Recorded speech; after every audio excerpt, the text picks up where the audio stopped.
A retired Navy SEAL thought winter had already taken everything he was willing to lose. Then an old German shepherd came through the snow with a strange paper in his mouth. That paper led Patrick Sloane to a crash, a wounded choir director, and a building everyone called Too Old to Save. But Iron Lake Dome was never just a skating rink.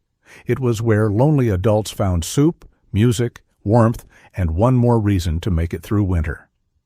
Before the snow stopped falling, one dog, one broken hall, and one tired man would remind a town what mercy looks like.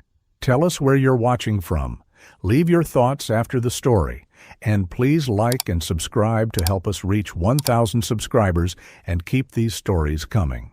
Patrick Sloane lived alone near Iron Lake, Minnesota, in a pine cabin that looked as if it had been built by a man who trusted wood more than conversation. The cabin sat a little above the frozen shore, half hidden by black spruce and white birch. Its roof sloped hard against snow, its windows narrow against wind. In winter, when the lake sealed itself under blue-white ice, the place seemed less like a home and more like an outpost. Smoke rose from the chimney in a thin gray ribbon, then vanished into the pale sky as if even warmth knew not to linger too long there. Patrick was 55 years old, a retired Navy SEAL with a back that ached whenever bad weather rolled in and a soul that ached in every kind of weather. People in Iron Lake knew him as the man who could fix almost anything. A generator that coughed itself dead in January. A dock torn loose by spring melt. A truck sunk up to its axle in snow. A roof that complained under ice. Patrick could mend those things with quiet hands, a dented toolbox, and the stubborn patience of a man who had learned that panic never tightened a bolt. But no one had ever managed to repair the silence around him. He was tall, just over 6 feet, with broad shoulders that still carried the shape of old discipline. Age had not softened him so much as carved him cleaner. His face was angular, handsome in a hard American way, the jaw strong, the chin firm, the cheeks cut by winter and time. He wore no beard. His face was always clean-shaven, as if some part of the service had never released him. His hair was cut in a neat undercut, dark brown threaded with silver at the temples, the kind of haircut that made him look both modern and ancient, like a soldier who had accidentally stepped out of an old war and into a hardware store. That afternoon, he stood outside his shed in an olive-drab combat shirt, its fitted body tucked under an old graphite work jacket. The sleeves carried faded camouflage, with dark horizontal bands across the upper arms. He was repairing a broken latch with a small screwdriver while snow fell lightly over the yard. Not a storm. Not yet. Just the soft, patient snow of northern Minnesota, falling as if the sky were emptying a torn feather pillow over Iron Lake. Across the frozen water, the town glimmered faintly. Houses sat along the shore, their windows lit gold. Smoke rose from chimneys.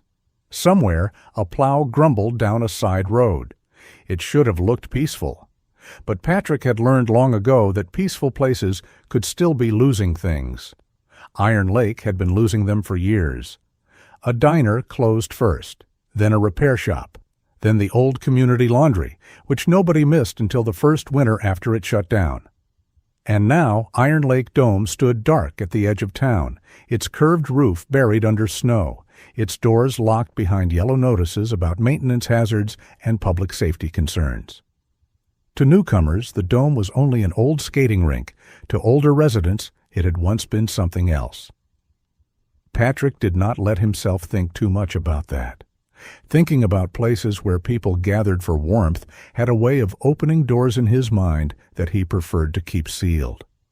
He tightened the last screw on the latch, tested it twice, then leaned back with one hand pressed against his lower spine. A thin line of pain moved through him, deep and familiar. "Yeah," he muttered to the weather. "I heard you the first time." The weather, being Minnesota weather, offered no apology. Then he heard claws on the porch boards. Patrick turned. A German shepherd stood at the bottom of his steps. The dog was large, broad through the shoulders, with a deep chest and a thick black and gold coat dusted in snow. His back carried a dark saddle of fur, while his legs and chest glowed a rich honey gold beneath the white flakes. His muzzle had begun to silver around the nose and chin, not enough to make him look weak, only old enough to look as if he had survived several winters and judged most of them disappointing. One ear stood sharp, the other had a small nick along the edge. In his mouth, held carefully between his teeth, was a folded paper program. Patrick did not move at first. The dog did not bark. He did not growl. He simply watched Patrick with amber-brown eyes that were calm in a way that made the silence heavier. "Well," Patrick said, "you're not the mailman." The dog stepped onto the first stair. Patrick knew him. "Rook," he said quietly. The dog's ears shifted at the name, but he did not wag. Rook had never been the kind of dog who wasted emotion on ceremony. Patrick had met him a few months earlier behind Margot Elkins's house, after a windstorm tore part of her fence loose. Margot had called him because no one else wanted to work in knee-deep snow for what she could afford to pay. Patrick had fixed the fence while Rook followed him from post to post, never friendly, never hostile, just measuring. Margot Elkins had stood on the back porch that day, wrapped in a navy coat, silver hair pinned low, her voice gentle, but with the clean authority of someone used to making a room listen. He was Harold's dog, she had told Patrick, Harold Elkins. Patrick knew the name. Everyone in Iron Lake did. For more than 30 years, Harold had been the caretaker of Iron Lake Dome. He had kept the ice clean, the heaters alive, the doors open, and the old piano tuned well enough that nobody complained unless they had perfect pitch and a bad personality. After Harold died, people said Rook changed. He stayed closer to Margot. He slept near the door. And he developed a strange habit of carrying old dome programs around in his mouth, especially the winter concert ones. Margot had laughed when she said it, but there had been sadness under the laugh. He keeps trying to make sure nobody forgets. Now Rook stood on Patrick's porch with one of those programs, the edges wet from snow. Patrick came down one step, the dog lowered his head and placed the paper on the boards. Patrick picked it up. The print was faded, but still readable. Winter Voices at Iron Lake Dome. The paper had a crease down the middle and small tooth marks along one corner. It smelled faintly of old dust, damp wool, and the strange papery sweetness of buildings where music had once lived. Patrick looked from the program to Rook. What happened? Rook turned and trotted toward the snowy track leading away from the cabin. Then he stopped, looked back, waited. Patrick felt something in his chest tighten. He knew that look, not from dogs only, from men, from medics, from civilians at the edge of ruined roads, from anyone who had ever understood that help was needed but had no language clean enough to ask for it. "No," Patrick said under his breath. Rook stared at him. Patrick looked toward the lake, toward the darkening town, toward the dome's pale roof beyond the trees. He had spent years telling himself that not every call had to be answered, that a man could survive only by learning the difference between duty and punishment, that some doors, once closed, had to stay closed. Rook took one step back toward him. The old program trembled slightly in Patrick's hand. For a moment, he was not in Minnesota. He was somewhere hotter, dustier, standing outside a civilian shelter he had been ordered to leave behind because the route had changed, because timing had collapsed, because command had decided one risk outweighed another. He remembered a building full of people waiting for evacuation. He remembered the radio. He remembered the terrible cleanliness of being told to move on. His back ached. His hand tightened around the paper. "Fine," he said. He grabbed his parka from the hook by the door, took his keys, and followed the dog. Rook did not run wild. He moved with purpose down the narrow road that curved through spruce and birch, his paws punching dark prints into fresh snow. Every few yards he glanced back to make sure Patrick was still coming. The air grew colder as they neared the lake road. Late afternoon had begun to lean into evening, and the world wore that blue winter light that made every tree seem carved from old bone. Patrick's breath steamed. Snow gathered on his shoulders. The program stayed folded in his jacket pocket, pressed over his ribs like an accusation. They passed the old turnoff toward Iron Lake Dome. Patrick slowed. The dome rose beyond a field of white, its curved roof half buried, its walls dark, its parking lot empty behind chain-link fencing. Yellow maintenance notices had been stapled near the entrance. From this distance, they looked like warning flags on a tomb. Rook did not go to the dome. He veered toward the road beyond it, where a sharp bend ran between a low ditch and a stand of pines. Then Patrick saw the broken guardrail. At first, it was only a wrong angle in the snow. Metal bent inward. Tire tracks slashed across the road. One set narrow and sliding, another wider, heavier, cutting close behind before peeling away. Patrick stopped walking. His eyes moved over the scene with old training waking in him like a blade pulled from oil. A car sat nose first in a packed snowbank beside the road, its front end crushed, one headlight blinking weakly through falling flakes. The driver's side window was cracked in a spiderweb pattern. Steam lifted from the hood. The door was jammed halfway open. Rook reached the car first. He pressed his nose to the glass and made a sound Patrick had not expected from him. Not a bark, not a growl. A low, broken whine. Patrick was already moving. Inside the car, Margot Elkins sat slumped against the steering wheel. Her silver hair had come loose from its pins. Blood marked her temple and ran thinly down one side of her face. One hand still gripped a stack of sheet music so tightly that the paper had bent under her fingers. Her navy coat was torn at the sleeve. Her mouth was slightly open, her breath fogging the cracked glass in faint, uneven clouds. "Margot," Patrick said sharply. No response. He tried the door. It stuck. Rook shoved his shoulder against Patrick's leg as if urging him faster. "I know," Patrick said. "Back up." The dog stepped away, but only barely.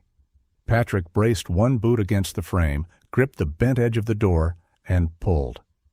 Pain flashed through his lower back, so bright it nearly stole his breath.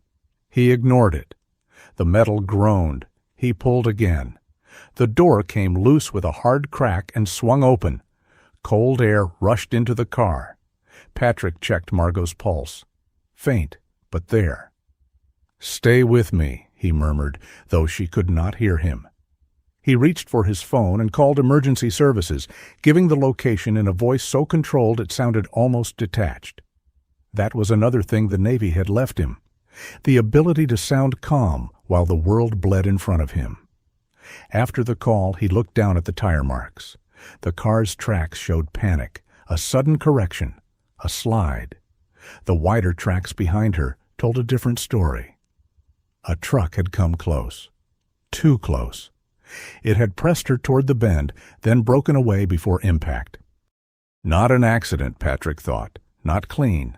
Not honest. Rook stood beside the open door, his body trembling. Patrick glanced at him. The old dog's eyes were fixed on Margot, and in them Patrick saw something older than fear. It was recognition, the terror of losing the last person attached to a vanished life. Patrick softened his voice. "She's breathing?" Rook did not relax, but his trembling changed. Less panic, more waiting. Patrick eased Margot away from the wheel as carefully as he could, supporting her neck, checking for obvious injuries before drawing her out of the car and onto the snow-packed shoulder. He took off his parka and placed it over her. The cold bit through his combat shirt almost at once. "Don't get sentimental," he muttered to himself. "It's just weather." The weather continued, being deeply unimpressed. Sirens came eventually, faint at first, then rising through the trees.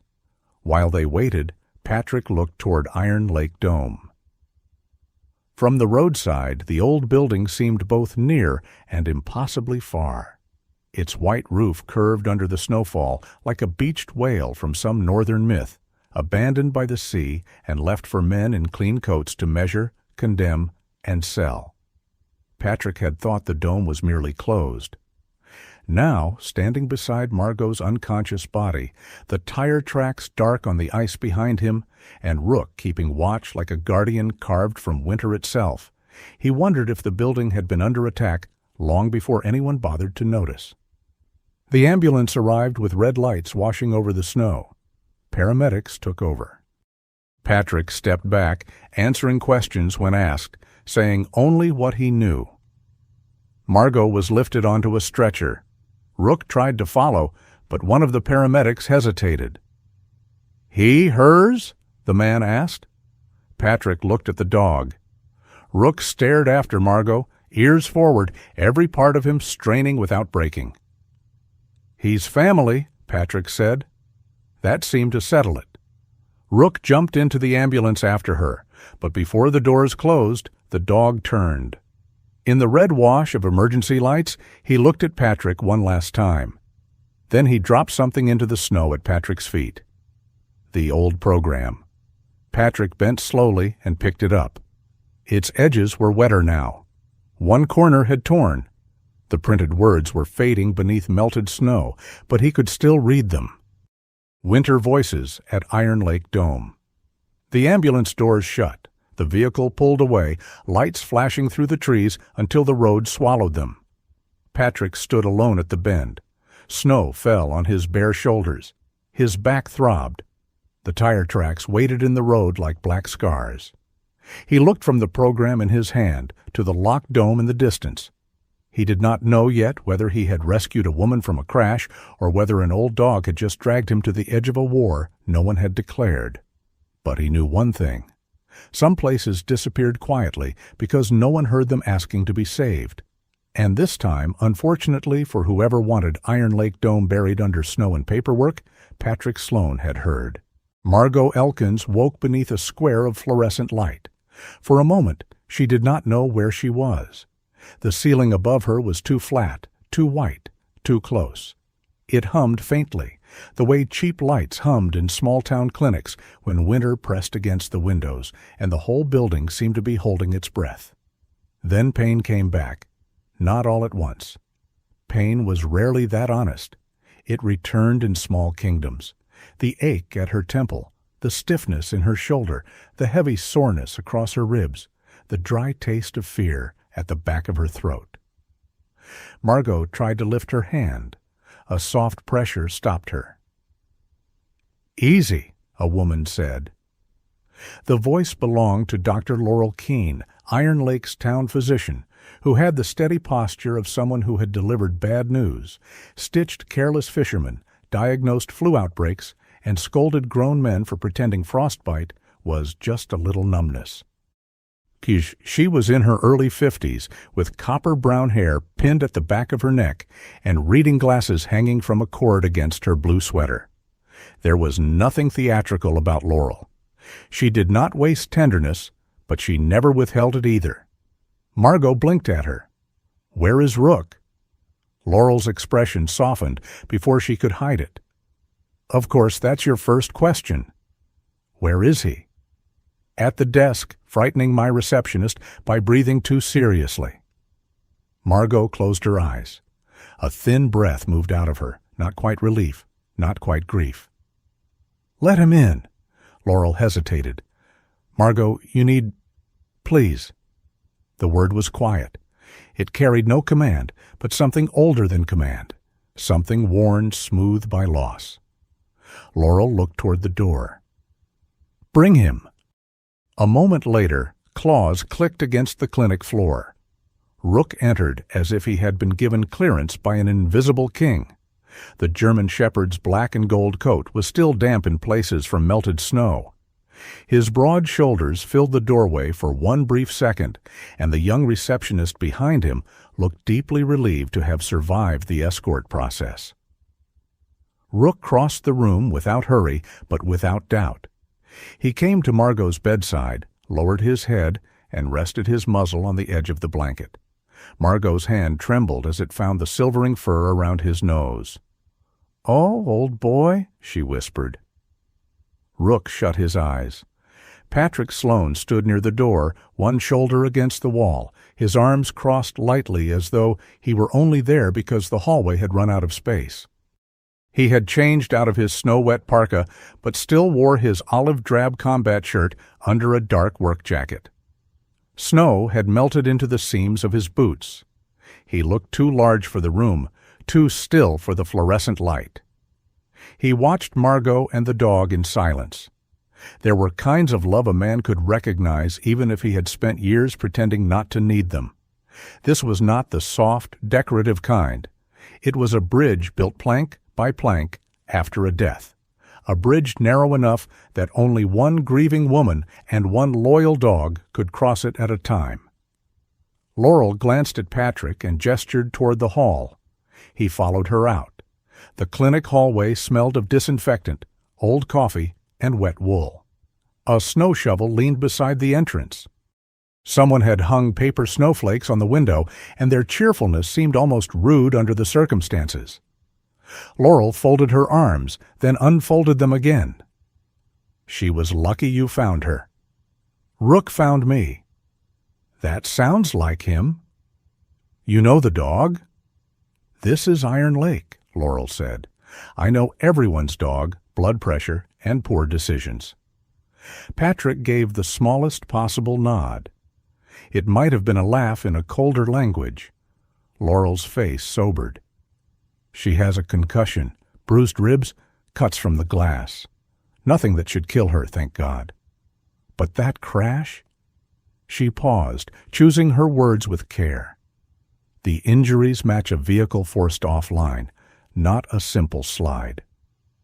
Patrick looked down the hallway toward Margot's room. There were truck tracks behind her. "I figured there would be." "You figured?" Laurel's mouth tightened. "Margot called me yesterday. Said someone had been following her after the last dome meeting." She tried to make it sound like she was being dramatic. Margot is very good at making fear sound like manners. Patrick said nothing. Laurel lowered her voice. "Without a witness, without a camera, this becomes a winter accident. Bad curve, ice, older driver, everyone shakes their heads and moves on." Patrick had heard that kind of sentence before. Different places, different uniforms, same grave dug with clean words. And if it wasn't an accident? Then someone expects it to be treated like one. The clinic door opened behind them. Cold air entered first. Then a woman with short dark hair, a rust-colored work coat, and snow stuck to the cuffs of her black pants stepped inside carrying a knit cap in one hand and a ring of keys in the other. The keys announced her before she spoke. They clinked against each other with a hard, practical music. "Laurel," the woman said, then saw Patrick. "You're Sloane." Patrick turned. The woman was in her early 40s, sturdy through the shoulders, with the unpolished look of someone who spent more time with machinery than mirrors. Her hands were rough, reddened by cold, marked with grease that soap had not completely defeated. She had brown eyes that seemed already tired of explaining things to people who preferred reports printed on letterhead. "Mina Ross," Laurel said, "caretaker at the Dome." "Caretaker," Mina repeated, with a dry edge. "For now." Patrick looked at the keys in her hand. "That many doors?" "That many people losing copies and blaming me." Laurel almost smiled. It vanished quickly. Mina's gaze moved toward Margot's room. "She awake?"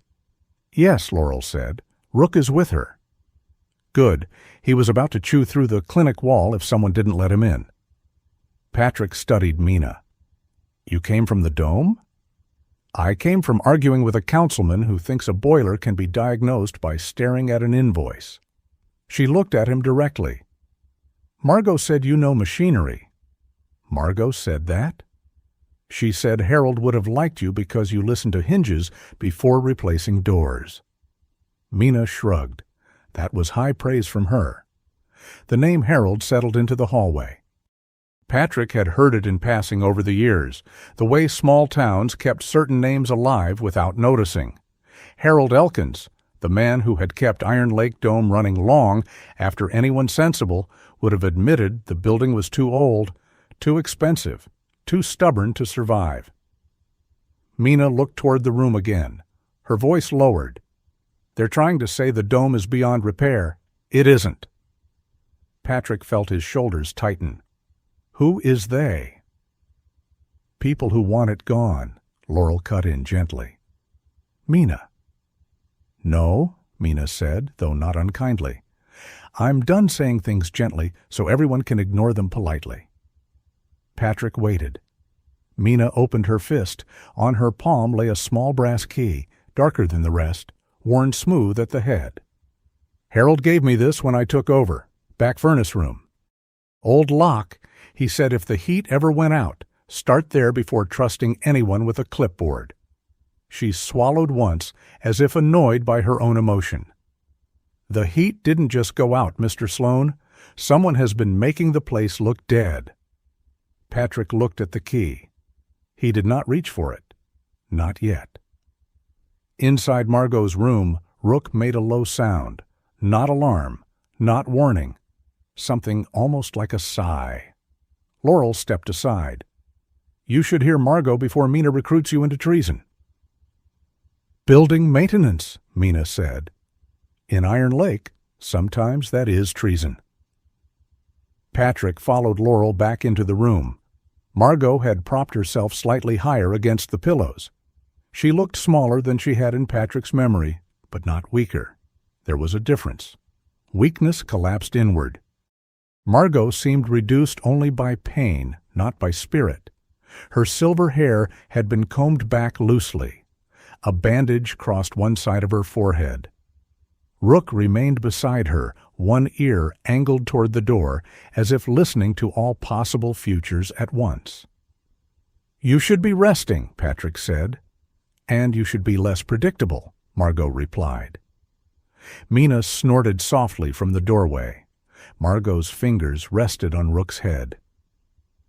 "Did he bring you the program?" Patrick reached into his jacket and took out the folded paper.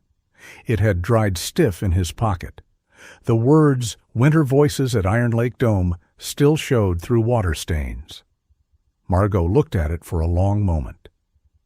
"That was Harold's favorite winter," she said.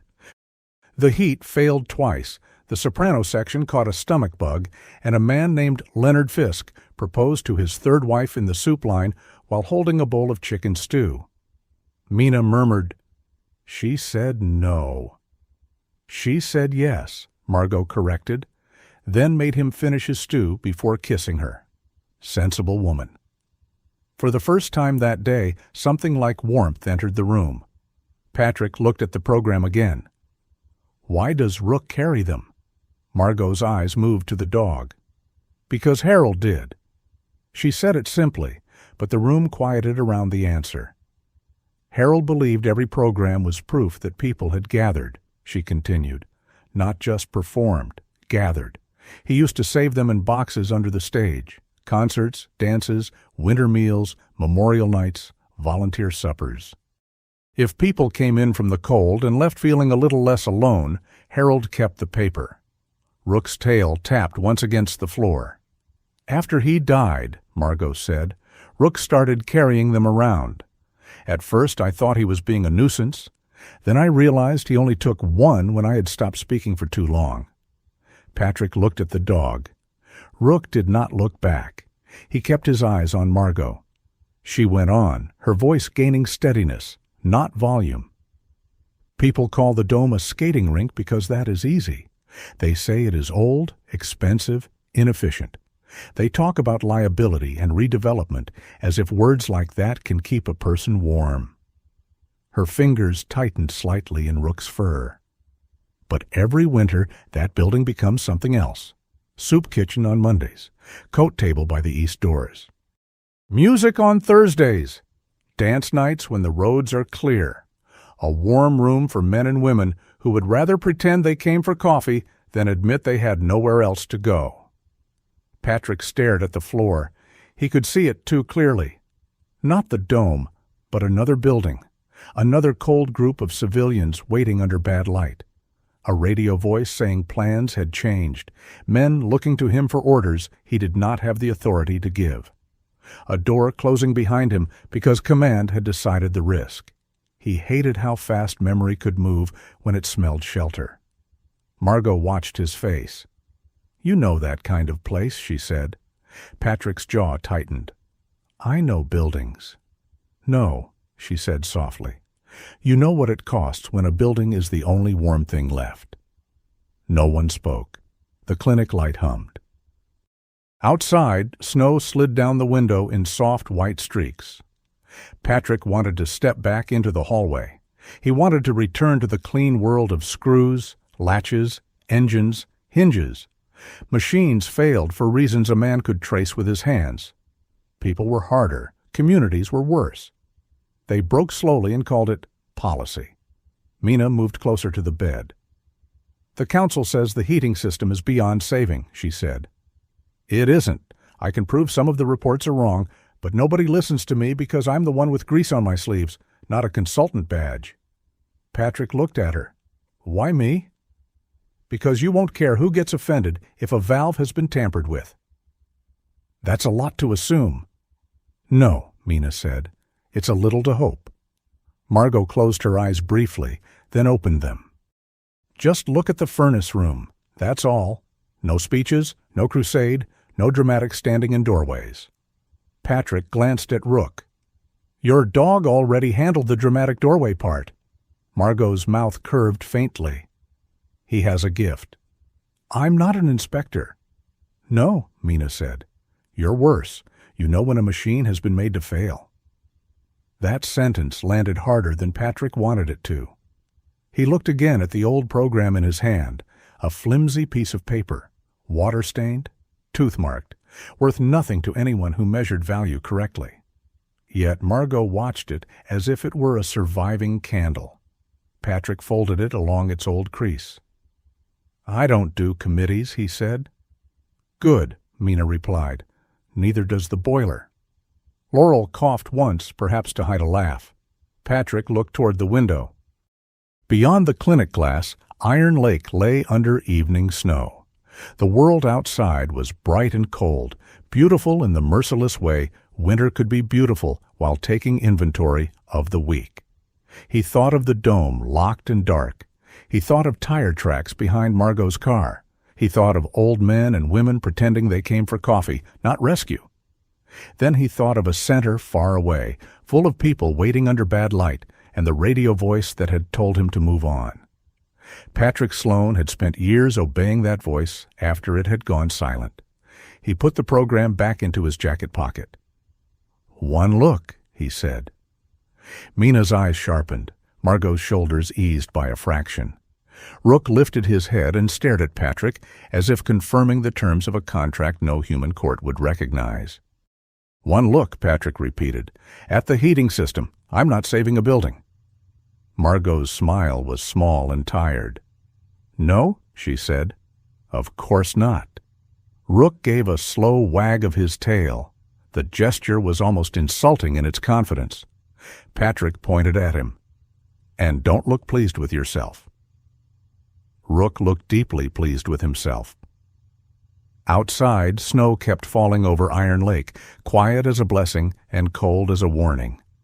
Inside the little clinic, among disinfectant, old paper, bruised ribs, and a dog who carried memory in his mouth, Patrick felt the first hinge inside him shift.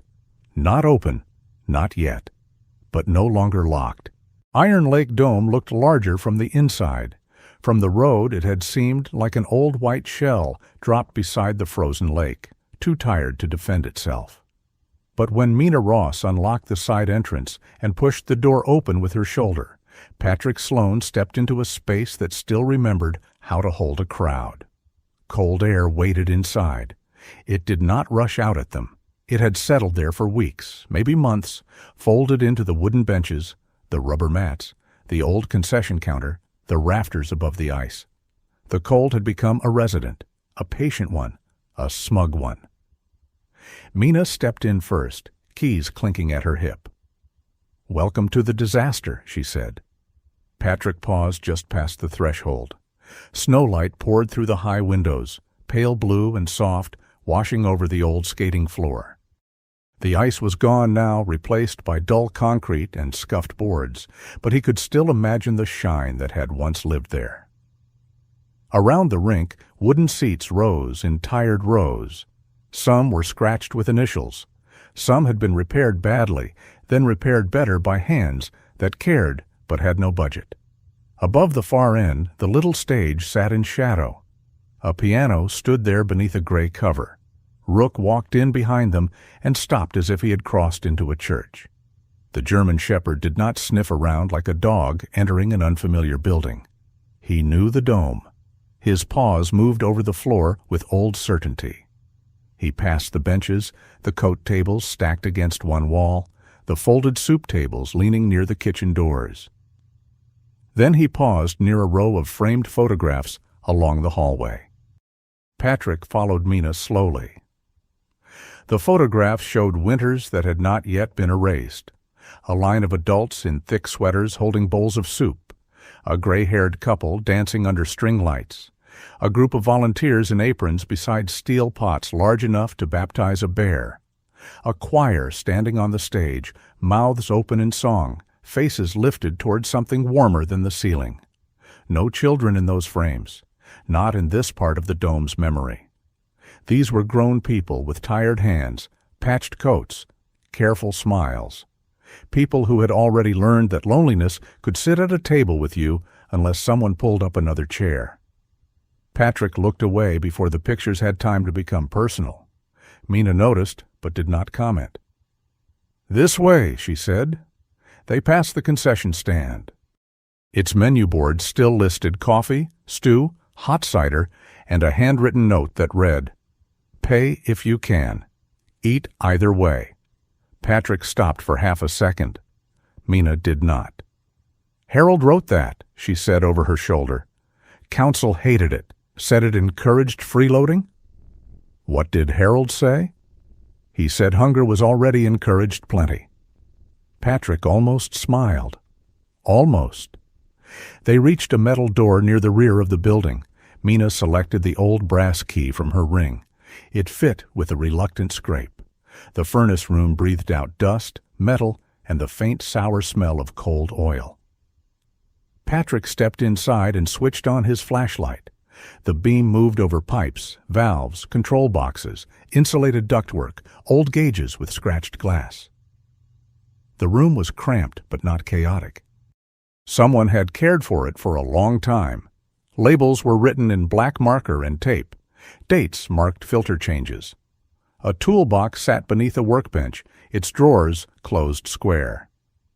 "This place is old," Patrick said. Mina folded her arms. "Old doesn't mean dead." "No," he said. "It means it has habits." He moved closer to the main heating unit and crouched with care, one hand braced on his knee. His back protested, sharp and low. He ignored it. The first wrong thing was not dramatic. That was what bothered him.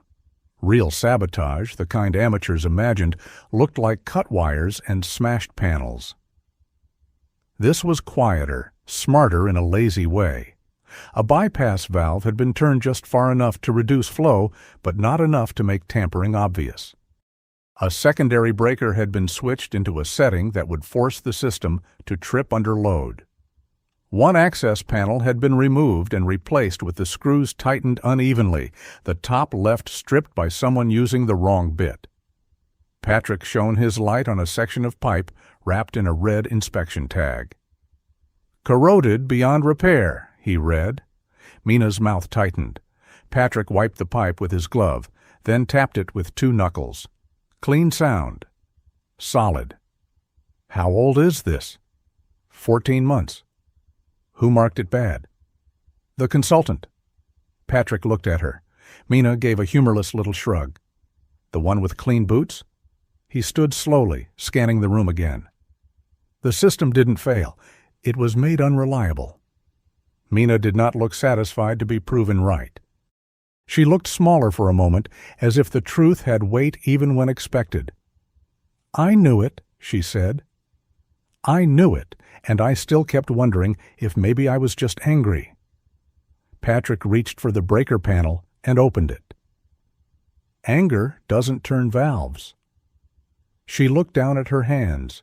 Grease sat in the lines of her knuckles no matter how much she scrubbed. "A year ago," she said, "they had me sign off on a repair that wasn't finished." Patrick kept his eyes on the panel, not pressing. "The parts were ordered, some installed, some not. I told them the auxiliary line still needed work. They told me the council needed the file closed before the funding review. Just paperwork, they said. The work would be finished in spring." "It wasn't." "No." Her voice went flat. "After that, every report got cleaner. The building got worse." Patrick closed the panel. "Do you still have your notes?" Mina looked at him sharply. "I have everything." "Good. That doesn't mean anyone will believe me?" Patrick turned, the flashlight in his hand throwing a hard line across the wall. "Machines don't lie," he said. "People writing reports do." For once, Mina had no dry answer. A sound came from above them, not loud, a faint scrape, then the soft click of claws on wood. Patrick looked toward the ceiling. "Rook," Mina said. "He hates the furnace room. Always has." "Then where's he going?" Mina listened. Her expression changed. "The stage." They went back upstairs. Rook was already near the piano, standing with his nose close to the covered legs. He did not paw at it. He did not bark. He only stood there, perfectly still, as if guarding a sleeping body. Patrick watched him. "What's with the piano?" "Margot's choir used it," Mina said. "Harold kept it tuned himself. Badly, according to Margot. Lovingly, according to Harold." Rook lowered himself beside the piano bench and rested his head on his paws. The old dog's eyes stayed open. Patrick felt the strange pressure of the room again. Not danger exactly. Memory. Some buildings carried memory the way old coats carried smoke. Before he could ask more, the side door opened. Voices entered first. One warm, smooth public, one rougher, reluctant. Mina's jaw set. Perfect. A man in a camel wool coat stepped onto the rink floor as if he owned the air between every wall. Nolan Breck was not overdressed for winter. He was overdressed for Iron Lake. His coat was clean, his black turtleneck neat, his leather gloves fitted. Snow had landed on his shoulders outside, but did not seem to have dared melt there. Behind him came Graham Voss, broader, older, red-faced from the cold. Graham wore a brown canvas jacket over a flannel shirt, his work boots leaving slush marks on the floor. He had the solid build of a man who had spent decades hauling augers, propane tanks, bait buckets, and other cold-weather burdens nobody photographed for brochures. Breck smiled at Mina first. "Mina, I didn't realize anyone had authorization to enter today." Mina lifted her keys. "Funny, doors seem to think I do." Breck's smile did not move, but something behind it cooled. Then his eyes landed on Patrick. "And you must be Mr. Sloane. I've heard you're very helpful around town." Patrick did not answer. Graham shifted his weight. "Heard you pulled Margot out of that wreck." Patrick looked at him. "Rook did the asking." Graham's eyes moved to the dog by the piano. His face changed briefly. A small fracture appeared there, grief or memory, then disappeared under impatience. Breck walked a few steps farther into the dome. "We're all relieved Mrs. Elkins is alive. Truly. Terrible thing. Winter roads." Patrick said, "Some roads get help being terrible." For half a second, the dome seemed to listen. Breck tilted his head. "I'm not sure I follow." "No?" "No." Mina crossed her arms. Patrick looked at the heating system. Breck's gaze returned to her. That system has already been assessed. Badly? By licensed professionals. Clean boots, Patrick said. Graham gave a short laugh before he could stop himself. Breck ignored it. The point, Breck said, is that Iron Lake has an opportunity. The dome has served this town. No one denies that. But buildings age. Communities evolve. We can honor the past without being trapped under it. He spoke well. Patrick gave him that. Some men used weapons. Some used spreadsheets. Breck used phrases polished until they reflected whatever the listener wanted to see. A private winter lodge, Breck continued, would bring visitors, jobs, tax revenue. Ice fishing tourism is growing. People pay very well for curated wilderness. Mina muttered, "Wilderness with heated towel racks?" Graham shot her a look. "You think this town can survive on soup nights and choir practice?" Mina turned toward him. "You ate here, Graham." His face tightened. "So did half the town," she said. "That was years ago." "Your wife's memorial dinner was here." Silence fell hard enough to hear the wind press against the windows.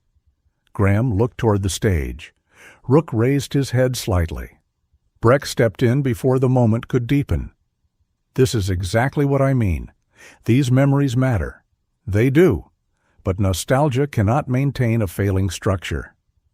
Patrick walked back toward the hallway, picked up the red-tagged inspection copy Mina had brought up from the furnace room, and unfolded it on a concession counter. "Who signed this?" Breck's smile thinned. "I'm not the technical consultant." "Who hired him?" Northern Lantern commissioned an independent review to assist the town in making informed decisions. Patrick pointed to the date. "This inspection says he was here January 17th. Mina stepped closer. "No one was here January 17th. Graham frowned. "How do you know?" "The county shut every road by noon," Mina said. "Whiteout. Power flickered all day. I slept in the office because I couldn't get home. Nobody came in." Patrick tapped the paper once. "Then either your consultant flew in on a dragon," he said, "or he lied." The absurdity of the sentence should have broken the tension. It did not. Breck looked at the report, then at Patrick. For the first time, his politeness became work. "I would be very careful," he said, "about making accusations without understanding the full administrative context."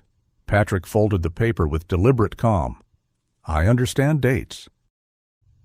Graham looked from Breck to the report. Something unsettled moved across his face, but he pushed it down. "Could be a clerical mistake," he said. Mina laughed once. It had no humor in it. "That's a lot of clerks turning valves." The side entrance opened again, and this time a uniformed man stepped in, broad and heavy through the shoulders, hat dusted with snow.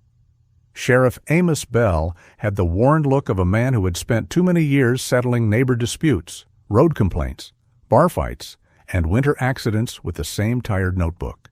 A salt and pepper mustache hid most of his mouth. His eyes were not unkind, but they were cautious to the point of exhaustion. "Mina called," Amos said. Breck sighed softly. Not irritation, disappointment, carefully performed. Patrick handed Amos the report. The sheriff read the date. Then he looked toward Mina. "You're saying no inspector came that day?" "I'm saying the only person in this building that day was me, 2 space heaters, and a raccoon that had more legal right to be here than that report." Amos glanced at Patrick. "And you found signs of tampering?" "I found signs the system was made to fail under load," Patrick said. "I'm not certifying anything. I'm telling you what's physically in that room." Amos rubbed a thumb along the edge of his notebook. "I'll need more than that." Mina's eyes flashed. "More than a false date?" "More than one document and an opinion," Amos said.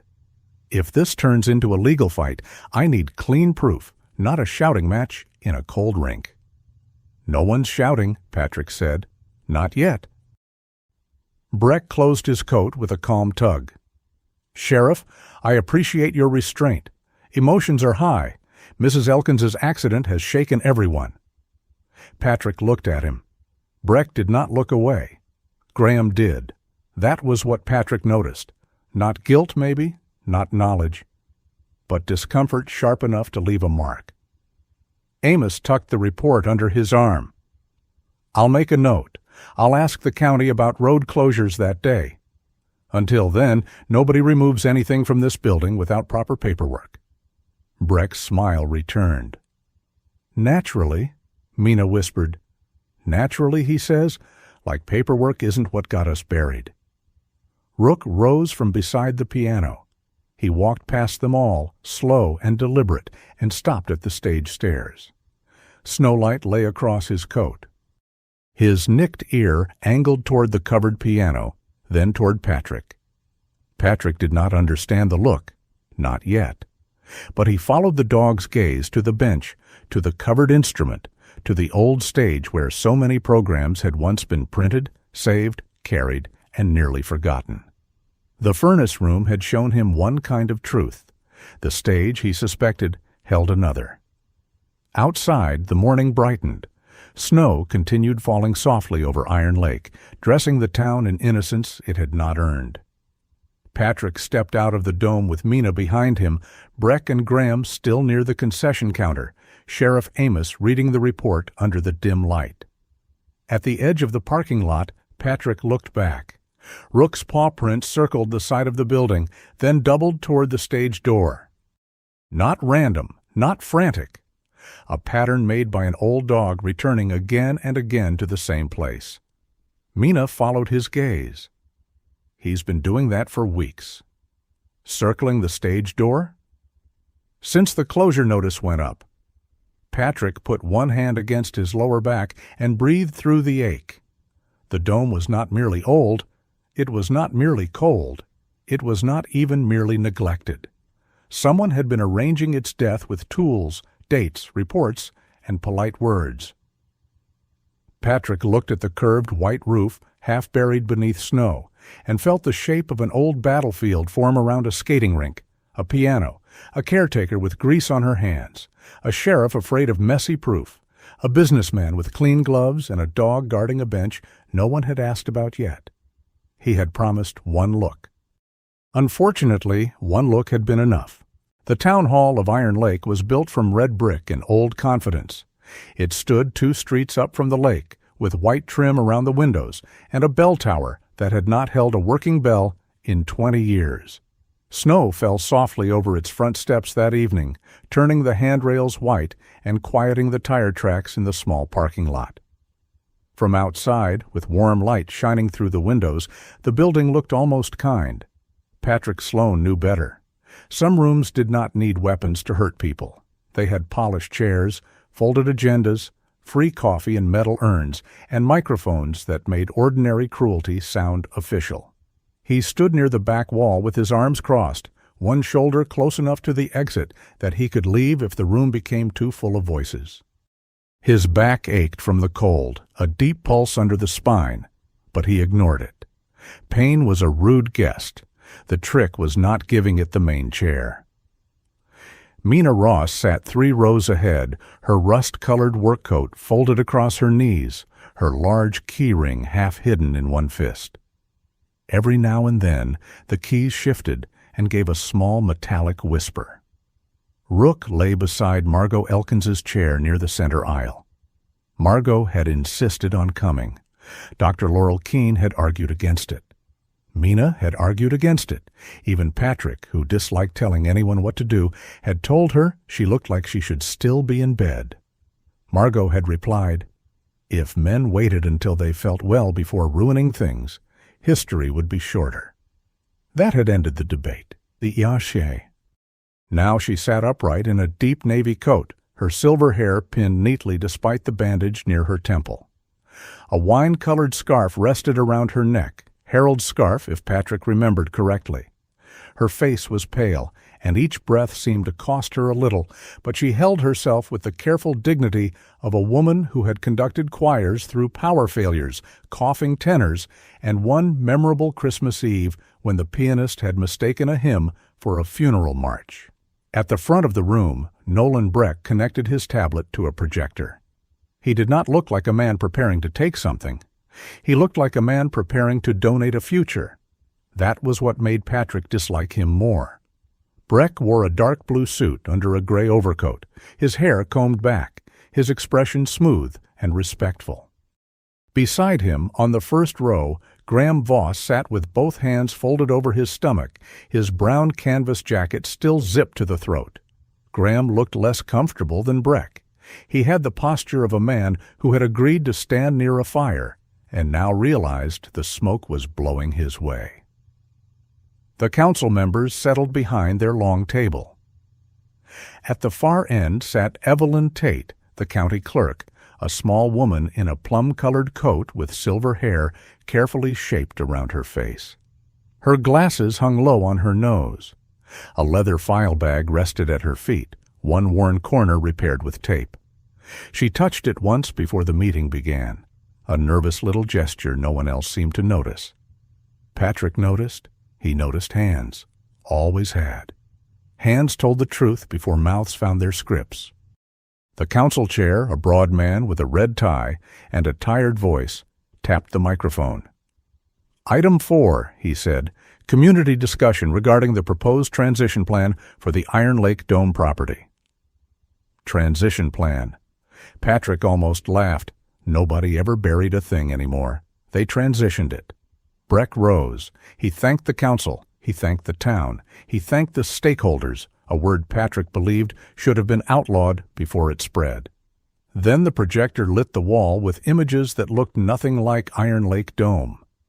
Glass cabins under northern lights, private ice fishing suites, a lounge with a stone fireplace and leather chairs, a restaurant overlooking the frozen lake, smiling visitors in spotless parkas holding mugs that probably cost more than Mina's monthly heating bill. Breck spoke in a warm, patient voice. "Preservation matters," he said. "But preservation without sustainability becomes neglect. Northern Lantern Hospitality believes Iron Lake has an opportunity to honor its history while building a future that can support local jobs, tourism growth, and responsible winter development." Patrick watched the room. A few people nodded, not because they loved Breck, because jobs were a powerful spell in a cold town. Breck continued. "The dome has served this community well. No one disputes that. But the reports are clear. The building is no longer safe or cost-effective in its current form. Repurposing the site allows us to transform an underused public liability into a revenue-generating asset. Underused, liability, asset."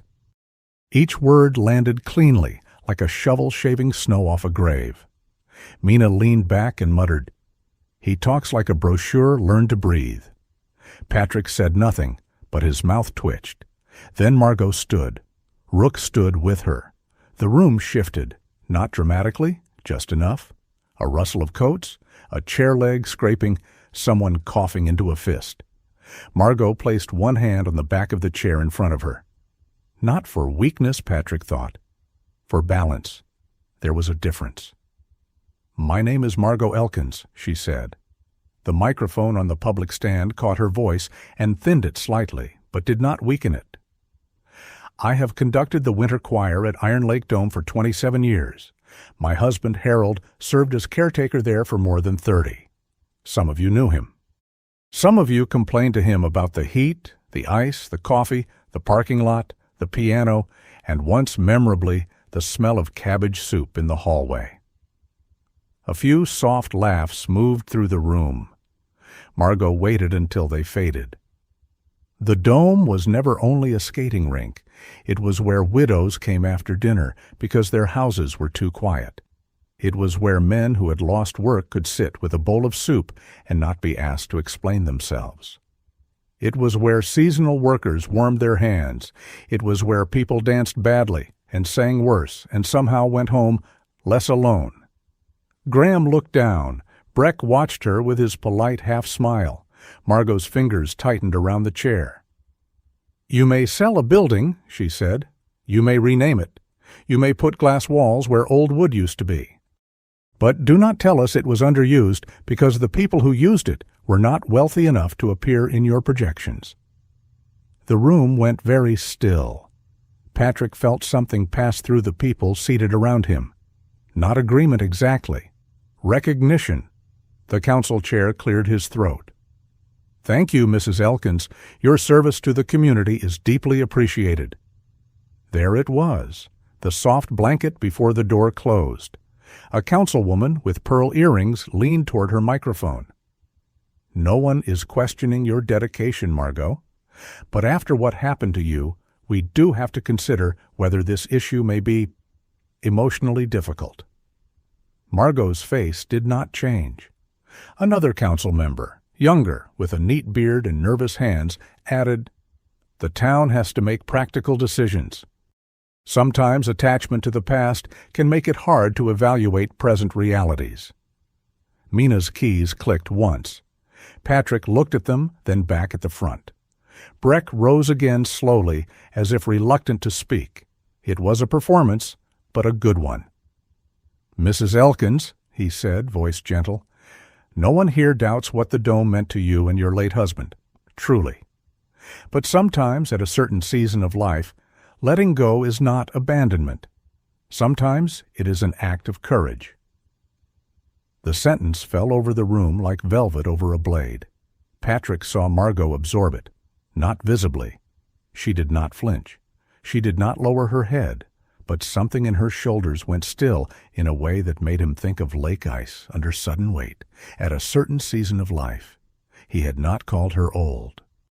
He had done something worse. He had made age sound like evidence. Rook moved. The dog stepped into the aisle, carrying the old program in his mouth. Patrick had not seen where he had kept it. Maybe under the chair. Maybe from Margot's bag. Rook walked to Margot's side and placed it carefully on top of her boot. A ripple of laughter moved through the room, small, uncertain. The kind people gave when emotion made them uncomfortable, and an animal gave them an escape route. Rook sat down beside Margot and looked toward Breck. The laughter died. Patrick pushed himself away from the wall. He did not raise his voice. He did not march. He walked to the front with the folded safety report in one hand and placed it on the council table.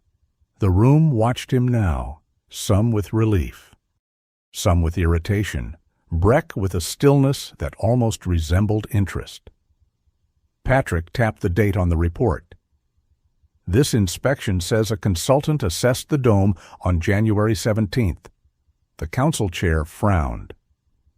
"Mr. Sloane, public comments should be directed through—" "The county closed the roads that day," Patrick said. "Whiteout. No traffic in or out after noon." Mina stood from her seat. "I was inside the dome that day. No consultant came." A murmur passed through the room. Breck gave a patient smile. "Administrative documents can contain clerical inconsistencies. That hardly changes the broader conclusion." Patrick looked at him. "The broader conclusion was built on this document." "One of many?" "Good," Patrick said. "Then you won't mind showing the rest." Breck's smile remained, but his eyes cooled. Graham shifted in his chair. "Maybe we should see the full file." Breck glanced at him. It was quick, but not quick enough. Evelyn Tate saw it too. At the far end of the table, she lowered her eyes to the file in front of her. Her fingers moved over a column of numbers. Heating grant, winter operations, community use funds, consulting allocation. The words had been there for weeks, months perhaps. She had told herself she was not responsible for what department heads approved. She processed forms. She filed transfers. She did not make policy. She did not challenge men who smiled with clean teeth and used words like initiative and compliance. She was 64 years old. She needed her pension. She needed quiet. She had already buried enough. Then Margot stood there with a bandage on her head while a room full of people debated whether grief had made her unreliable. And Evelyn remembered her husband's hand, not as it was at the end, thin and restless on hospital sheets, but as it had been one winter night inside the dome. His memory had been failing then. Names had slipped from him like coins dropped through ice. Some mornings he looked at Evelyn with kind confusion and asked if his wife would be visiting. But that night Margot had raised her baton, the choir had begun an old song, and Evelyn's husband had turned to her with sudden light in his eyes. "There you are, Evie," he had said. Only that. 3 words returned from the ruins. Evelyn had cried silently through the whole second verse. Now, in the town hall, she touched the old pen clipped inside her file bag. Her husband's pen, the one she carried but rarely used. She did not speak. Not yet. But something inside her stopped hiding behind procedure. The council chair called for order. These concerns can be reviewed by the appropriate office. "Before or after the vote?" Mina asked. The chair looked uncomfortable. "The vote is scheduled for next week. Tonight's session is for public comment." Breck turned slightly toward the room, reclaiming it with ease. "And public comment has been valuable. I welcome transparency. Northern Lantern has no interest in anything less than a clean process." Patrick looked at Evelyn. Her head stayed down. He could not blame her. Fear had its own architecture. People lived inside it for years and called it survival. Margot bent slowly and picked up the old program from her boot. Rook pressed his shoulder against her leg, not dramatically, just enough to remind her she was not standing alone. She looked at the council. "You keep saying the dome is old," she said, as if that means it no longer knows how to serve. Her voice was quieter now, but the microphone held it gently. "I am old too. I know what it is to have people speak around you instead of to you. I know what it is to watch kindness become a line item. But I am telling you, while I can still stand here and say it plainly, that building is not dead." No one clapped. That would have been too easy, too clean. Instead, something harder happened. People looked at one another. A woman in the second row stopped staring at her lap. A man near the coffee urn removed his cap. Graham Voss rubbed his thumb over the metal fish keychain in his pocket as if it had suddenly become too sharp. Sheriff Amos Bell, standing near the side door, opened his notebook but did not write anything. Breck gathered his tablet and papers with calm precision. The council moved on to procedural language. Review, consideration, scheduled vote. Additional documentation may be submitted by noon Friday. Words returned to their safe little boxes, but the room did not return with them. When the meeting finally adjourned, people rose slowly. Chairs scraped, coats were pulled on. Coffee cups went into trash bins. Nobody shouted. Nobody declared victory. The dome remained in danger. Breck still had the council, the developers, the projections, and the clean reports. Yet, as Patrick helped Margot toward the aisle, he felt the change. Not triumph. A crack. That was all, a hairline crack in the frozen surface of the story Breck had been telling. Evelyn Tate stood at the council table, still holding her file. For one brief moment, she looked at Margot as if she wanted to speak. Her mouth opened slightly, then closed. Margot saw her. So did Patrick. Rook saw her, too. The dog's ears lifted, but he made no sound. Outside, snow fell under the streetlights, turning every departing figure into a shadow wrapped in white. Patrick stepped onto the town hall stairs and looked toward the distant curve of the dome beyond the roofs of Iron Lake. Behind him, Breck's voice floated from the doorway, smooth and pleasant as ever. "Mr. Sloane," he called, "I hope you understand. Towns cannot live on sentiment." Patrick turned. Breck stood beneath the warm hall light, gloves in one hand, his expression mild. Patrick looked at him for a long moment. "No," he said, "but they can die from being told they have none." Then he walked Margot down the steps, Rook close at her side, while the snow kept falling, as if trying to cover the whole town before morning. After the council meeting, Iron Lake became quiet in a way that did not belong to snow. Winter quiet usually had kindness in it. The hush of flakes against windows, the muffled crunch of boots on a sidewalk, the small, honest silence after a stove clicked off and the room kept its warmth for a little while longer. This was different. This was the quiet of people lowering their voices in grocery aisles, of curtains moving when Patrick's truck passed, of phones ringing at hours when only bad news had manners enough to call. Margot received the first silent call just after midnight. She told no one until morning, and even then she mentioned it lightly, as if it were an inconvenience rather than a threat. "Someone has discovered breathing into a receiver," she said over the phone. "A poor use of talent." Patrick heard the tightness under the joke. "Did they say anything?" "No." "How many times?" A pause. "3?" Patrick looked out the window of his cabin. Snow covered the yard in smooth blue drifts. Rook stood on the porch, broad shoulders squared toward the tree line. His ears were forward. "I'll come by." "You will not," Margot said. "I have survived conductors with larger egos than Nolan Breck. I can survive a coward with a telephone." Patrick almost smiled. "That's not the same thing." "No, conductors are louder." But he went anyway, not to hover, not to make her feel fragile. He drove past her house once, slow enough to see that her porch light worked, and Rook had already returned to her side, then continued to the hardware store, as if that had always been his destination. Small towns watched everything. Sometimes protection required pretending to buy screws.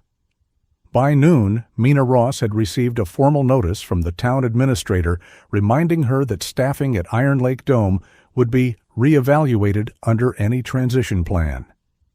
Mina read it twice, then tacked it to the dome office wall beside a handwritten note that said, "Threats filed here." Patrick saw it later and raised an eyebrow. Mina shrugged. It needed a category. The pressure did not come with shouted threats or smashed windows. That would have been simpler. Nolan Breck's methods were cleaner. A rumor that Margot was confused after the crash. A question at the diner about whether Mina had let the dome fall apart to protect her job. A suggestion that Patrick Sloane, being a military man, might be looking for an enemy. Breck did not need a fist. He had found something colder, procedure sharpened into a knife. 2 days after the meeting, Patrick returned to his cabin at dusk and found a dark pickup parked halfway down the road, engine running, lights off. It sat beneath the pines like a thought that did not want to be seen. Rook was with him that evening. Margot had asked Patrick to keep the dog while she attended a follow-up appointment with Dr. Laurel Keene.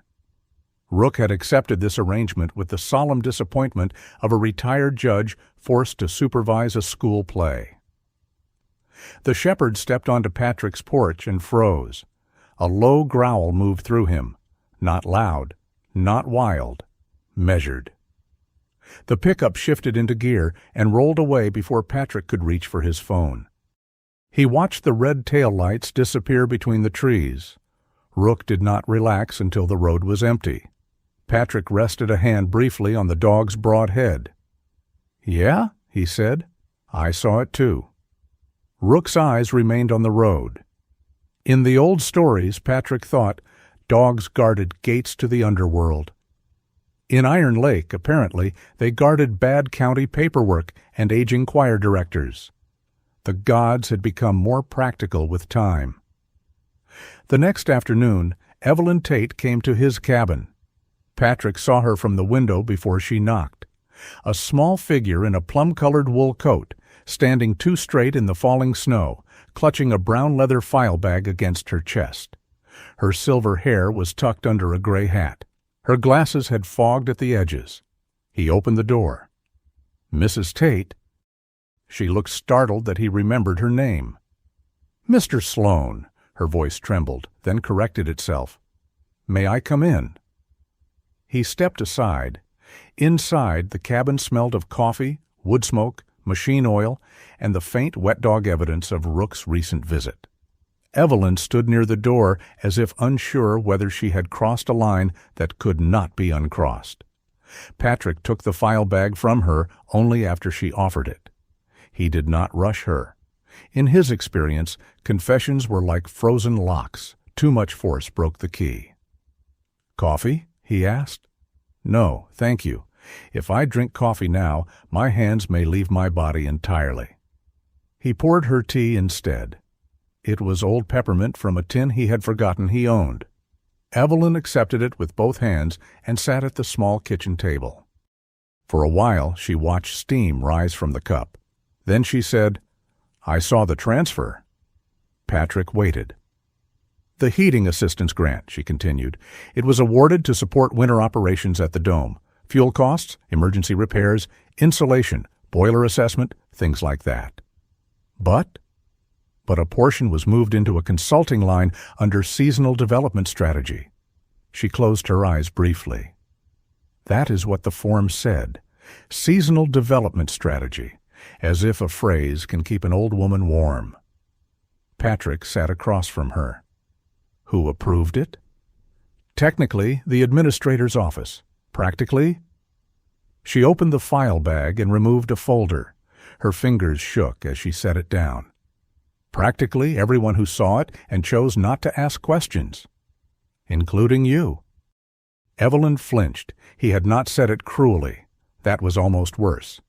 "Yes," she whispered, "including me." The cabin wind pressed against the windows. Somewhere in the walls, the wood gave a small winter pop. "I told myself I only processed forms," Evelyn said. "I told myself I didn't decide where the money went. I told myself if the people above me signed it, then it must have been reviewed." She looked down at her hands. "My husband used to say I could alphabetize a thunderstorm. I was proud of that. I kept things in order, but order is not the same as honesty, is it?" Patrick did not answer. Evelyn reached into the bag and took out a fountain pen, old and black, the metal clip worn dull. She held it across her palm. "David forgot my name before he forgot music," she said. Patrick's expression shifted, barely. "My husband," Evelyn continued. At the end, he would look at me kindly and ask when Evelyn was coming.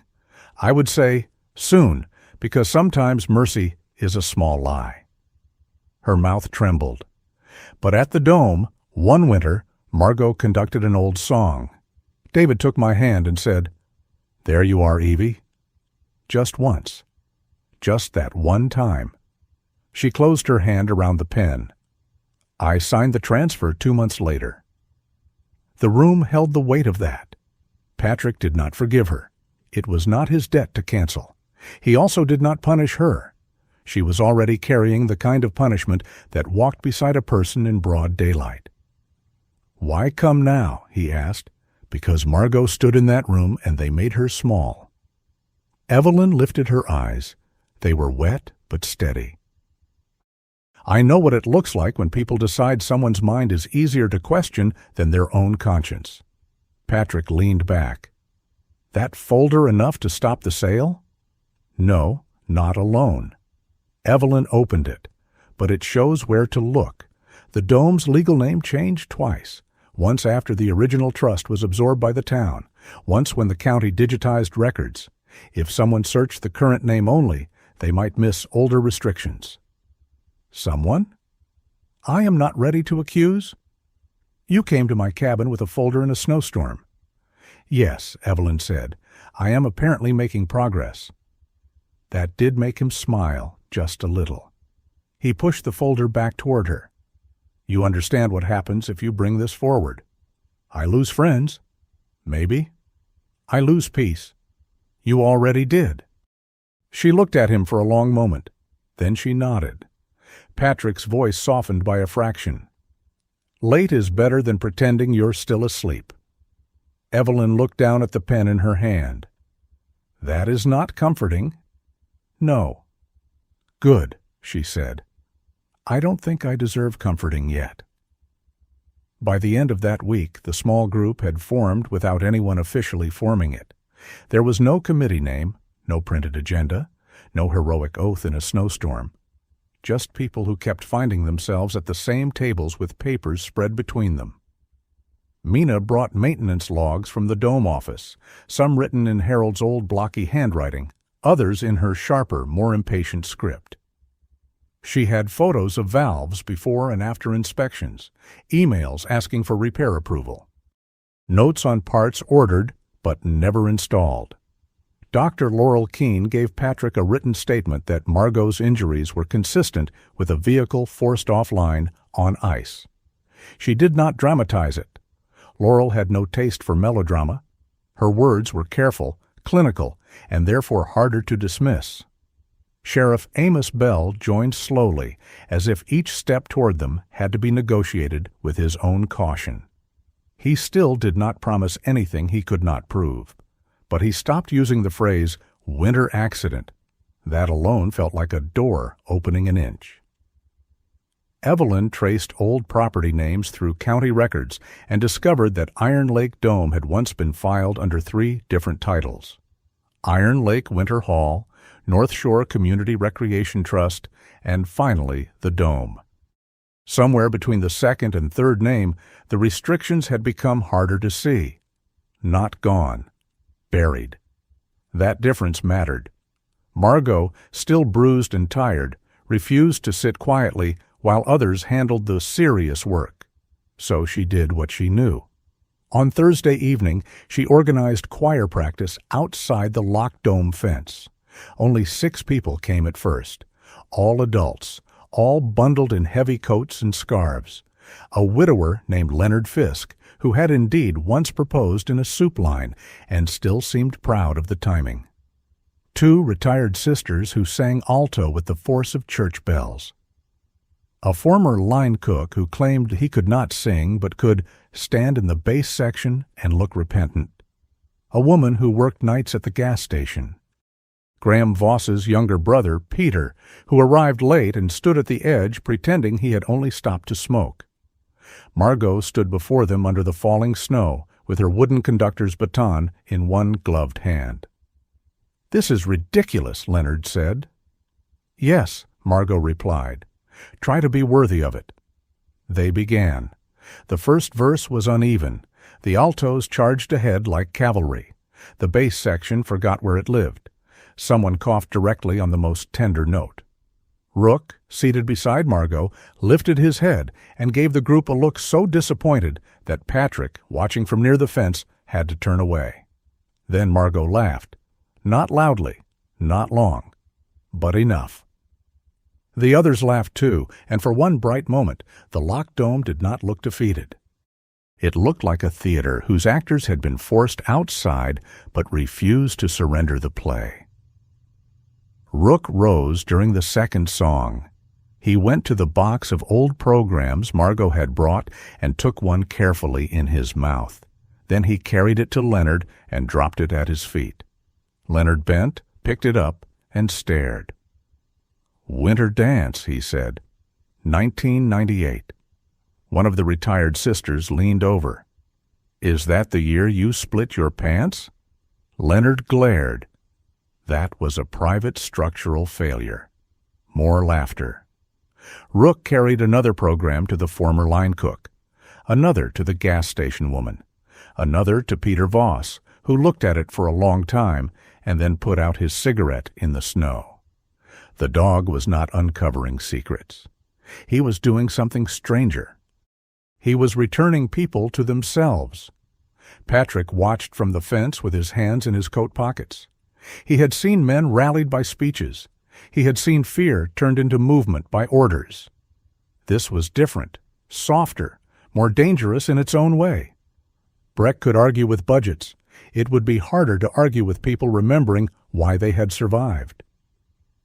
Graham Voss arrived near the end of practice. He did not join. He stood beside Patrick, face red from cold, jaw set hard. "My brother shouldn't be out here," Graham said. "He's grown. He's got bad lungs." "Then maybe he needs a warm building." Graham's eyes cut toward him. "You think that's clever?" "No." "You think a choir and some soup are going to save this town?" Patrick looked at the locked dome. "No." That answer seemed to unsettle Graham more than an argument would have. Patrick continued, "But selling the last place poor people can walk into without asking permission won't save it either." Graham's breath fogged between them. "You don't run a business here," he said. "You don't watch your numbers bleed out every winter. You don't have people come into your shop and say they'll buy later when you know later means never." Patrick turned to him. "You're right." Graham blinked. "I don't know your fear," Patrick said, "but I know what men sound like when they're using your fear to carry their load." Graham looked toward Breck's glossy future somewhere beyond the snow. He said nothing. The next morning, Mina found the notice taped to the dome office door. She brought it to Patrick at the clinic where Margot was having her ribs checked. Her face was pale with anger. "Inventory removal," she said. Patrick took the paper. Under the heading Pre-Transition Asset Assessment, several items were listed for relocation before the weekend winter festival. Folding tables, commercial soup pots, sound equipment, archival boxes, stage fixtures. Near the bottom, upright piano and bench. Margot read the line once. The color left her face. Rook had been lying beside her chair. He stood. No growl, no bark. He simply walked to the door, pressed his shoulder against it, and looked back at them. Mina whispered, "He knows." Patrick looked at Margot. She was staring at the paper, one hand raised to her scarf, fingers pressed against the old wool as if touching Harold's shoulder through time. "The bench," she said quietly. Patrick waited. "Harold used to sit there after everyone left." Her voice was thinner now. "He said the dome made different sounds when it was empty. He said you could hear what it needed." Rook pushed against the door again. Patrick folded the notice. For days they had been gathering proof from records, pipes, injuries, and memory. But the dog did not care about filings or grant transfers. He knew only that men were coming to take something Harold had guarded, something Margot could barely name without pain, something Breck apparently wanted removed before anyone looked too closely. Patrick reached for his coat. "One look," Mina said, repeating his old promise with a bitter little edge. Patrick opened the door for Rook. The shepherd stepped into the snow, head low, moving toward the dome before anyone called him. Patrick followed. Behind him, Margot's voice came soft but steady. "Not this time." And for the first time since the crash, it did not sound like grief speaking. It sounded like command. The winter festival made Iron Lake look braver than it felt. By dusk, the town square had filled with blue-white snow and strings of yellow lights. Wooden booths stood along the sidewalks, their roofs capped in soft powder. Steam rose from paper cups of cocoa. Men and women in thick coats moved between the stalls with red cheeks, stiff gloves, and the careful cheerfulness of people determined not to let the cold win. Someone had set up a small brass band beneath the awning of the closed pharmacy. They played with heroic effort and questionable tuning. A woman selling cinnamon rolls kept shouting that they were homemade, though Patrick suspected they had come from a commercial freezer and been blessed by enthusiasm. Near the courthouse steps, a group of adults posed for photographs beneath a garland arch, smiling hard enough to fight off frostbite. Iron Lake looked alive. That was the trick of festival lights. They forgave everything after dark. Patrick Sloane stood at the edge of the square in his dark parka, watching the crowd while snow gathered on his shoulders. His back hurt in a steady, low way, like an old wolf pacing behind his ribs. He kept one hand near his lower spine and the other inside his coat pocket, where the old dome program still rested. Across the street, Iron Lake Dome sat behind its fence. No music came from it, no laughter, no warm spill of light through the old windows. The building looked less abandoned tonight than restrained, like a singer ordered to keep quiet while others celebrated around her. Mina Ross appeared beside Patrick, carrying a clipboard under one arm and looking as if she had personally offended the weather. "They're moving things now," she said. Patrick turned. "Who?" "Breck's people, 2 men at the side entrance. Said they have clearance for inventory removal." "From who?" "That's the fun part." Mina lifted the clipboard. "The form has no approval code." Patrick looked toward the dome. "Where's Amos?" "On his way. Evelyn called him. She found the missing code before I did, which I resent professionally." Patrick started walking. Mina matched his pace, boots crunching through the snow. "Margot's coming too." "She shouldn't." "She said if anyone uses that sentence again, she'll assign them to the tenor section." Patrick grunted. "Cruel woman." "She knows where to strike." They crossed the side street toward the dome. The festival noise faded behind them, replaced by the softer sounds of snow against chain link, distant laughter, and the old building's hollow silence. Near the side entrance, 2 men were unloading moving blankets from a van. Neither wore town maintenance uniforms. One was tall and thin, with a knit cap pulled low. The other had a square jaw and the bored impatience of someone paid by the hour to not ask questions.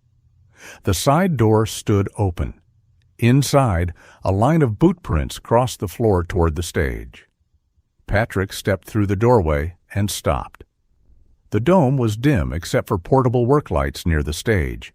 Their harsh glow cut across the old piano, the covered sound equipment, the stacked soup tables, and the wooden bench that belonged with the piano. Rook stood in front of that bench. The German shepherd's paws were planted wide. His black and gold coat caught the white work light along his shoulders. His nicked ear stood sharp. His head was low, not in fear, but in decision. The 2 movers stood several feet away, both suddenly reconsidering the wisdom of their careers. "Ma'am," the square-jawed one said to Mina, "we were told to clear listed assets for storage." Mina held up the clipboard. "You were told wrong." "We have paperwork." "So do haunted houses." Patrick walked past her, eyes on the movers. The tall one swallowed. "Is that dog trained?" Patrick looked at Rook, then back at the man. "Depends what you're planning." The man said nothing else. Patrick stepped closer to the stage. His voice stayed low. "Put down anything you picked up." Square jaw stiffened. "We're just doing a job." "Then do a better one. Put it down." There was no threat in Patrick's tone. That was what made the room colder. Men who had never known violence often confused volume with danger. Men who had known it too well understood that the quiet part came first. The mover set the folded blanket back on the floor. Rook did not move. Behind Patrick, the side door opened again. Sheriff Amos Bell entered in his winter uniform, snow-dusting his hat and shoulders. He had one hand near his notebook, not his weapon. Good, Patrick thought. Amos was learning which tools this night required. Evelyn Tate followed him, clutching her old leather file bag with both hands. Her glasses were fogged. Her face was pale but set.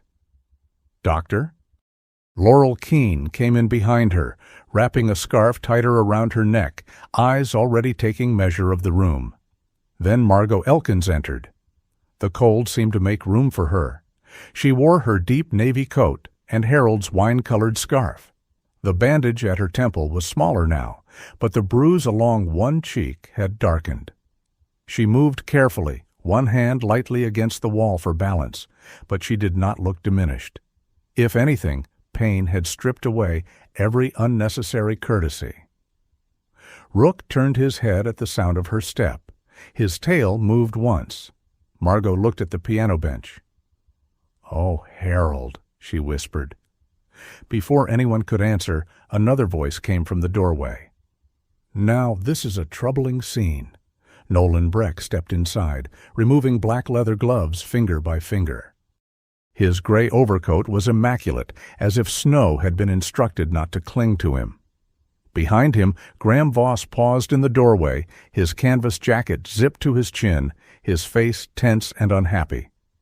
Breck looked from Rook to Patrick, from Patrick to Mina's clipboard, then to Amos. "Sheriff, I hope this isn't becoming a misunderstanding." Amos said, "That depends who authorized removal." Breck gave a mild smile.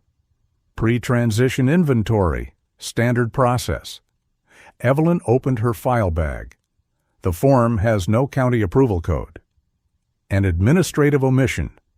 Mina snapped. "Funny how all your omissions move in the same direction." Breck turned toward her, patient as a teacher with a difficult student.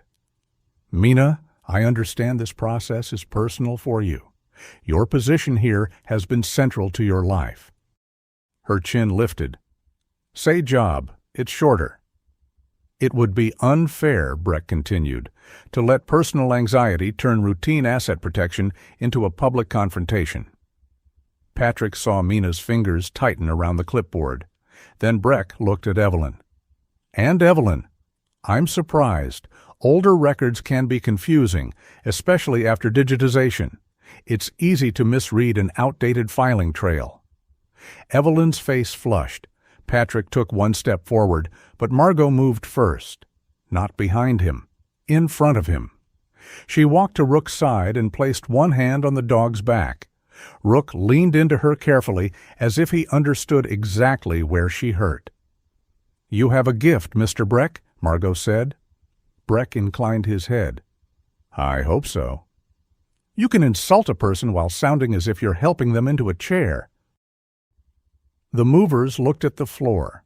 Laurel's mouth twitched. Breck's smile thinned. "Mrs. Elkins, I would never insult you." "No," Margot said. "You prefer to reduce people. It looks cleaner."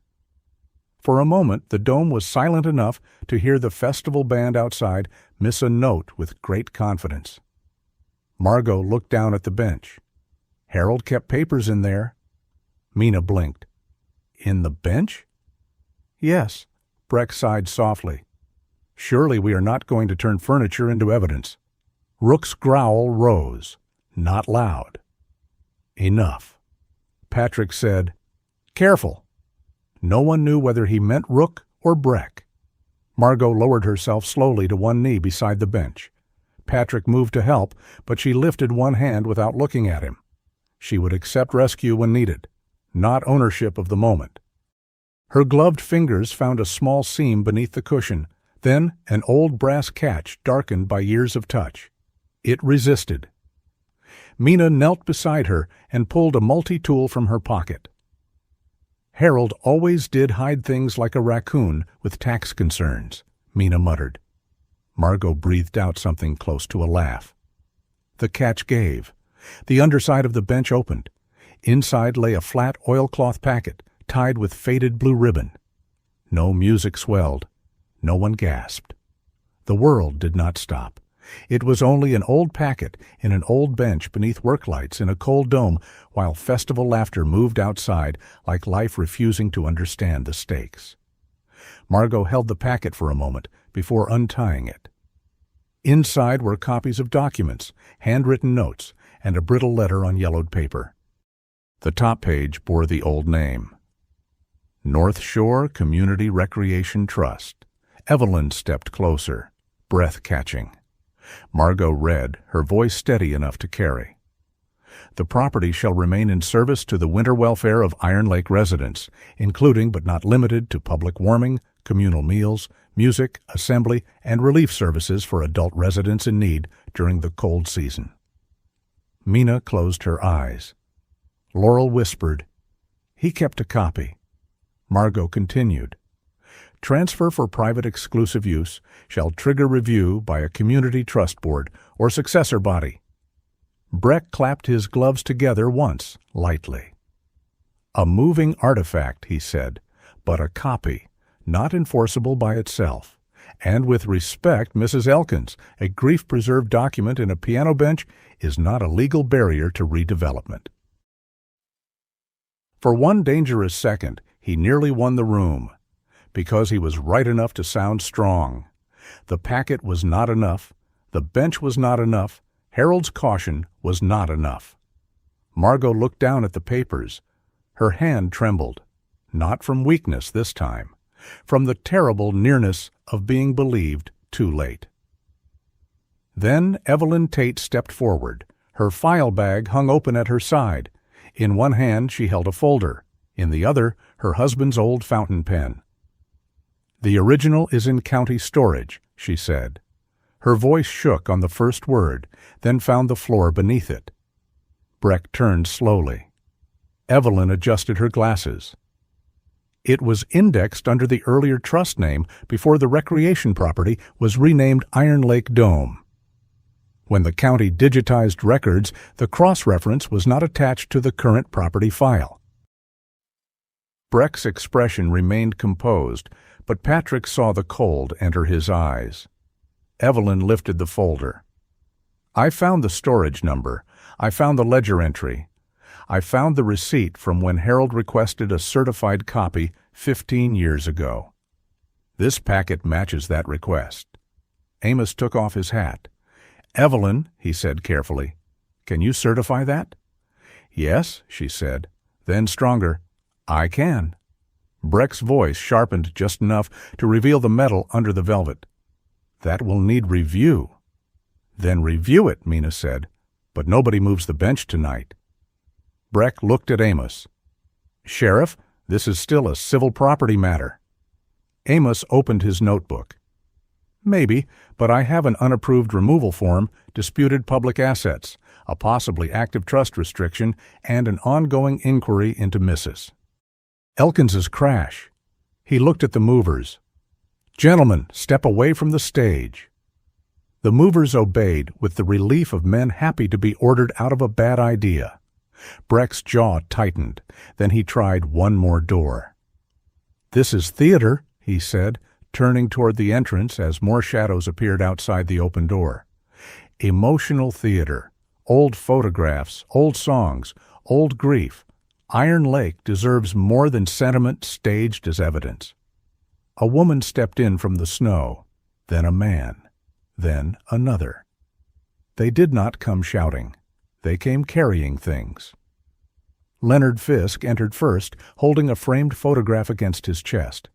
Behind him came the retired sisters with a box of choir programs. The former line cook brought a stained folder of meal receipts. The gas station woman carried letters from people who had eaten at the Dome during winters when work disappeared. Peter Voss came in with a stack of volunteer sign-in sheets held under his coat to keep them dry. The room filled slowly, quietly, as if the festival itself had remembered where its warmth had come from. "These were in my attic," Leonard said, placing the photograph on a folding table. "Winter dance, 1998, before the structural failure of my pants, for the record." One of the sisters said, "After?" "During," said the other.